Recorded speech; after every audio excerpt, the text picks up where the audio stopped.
Okay, howdy y'all. So this is a continuation of my last video where we were looking at scanners and we were looking at if and else if statements, and I just wanted to cover a couple extra things. So we're just gonna look at this file that we had set up in the last video. Well, let's clear out our terminal real quick. And again, just a reminder, you can use your up and down arrows to go through all these statements really easily.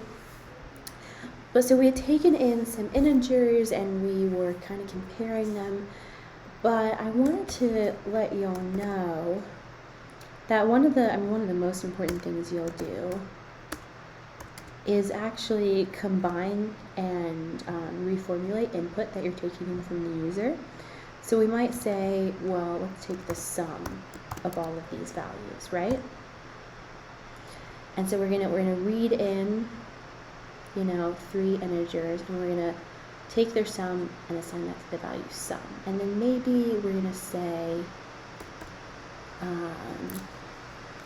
let's check if our sum is greater than 100. So let's do if sum greater than 100, sout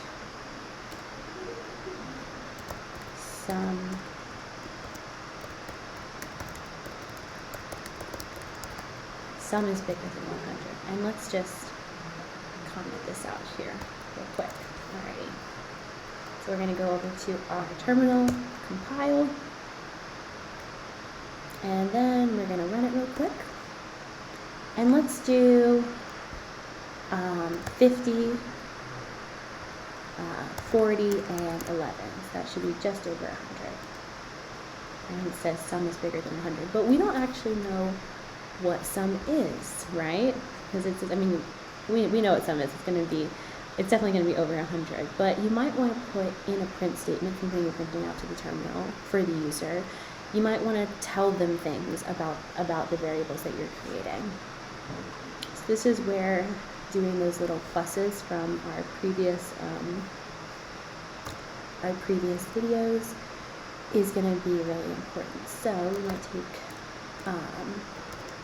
let's say the sum was calculated to be,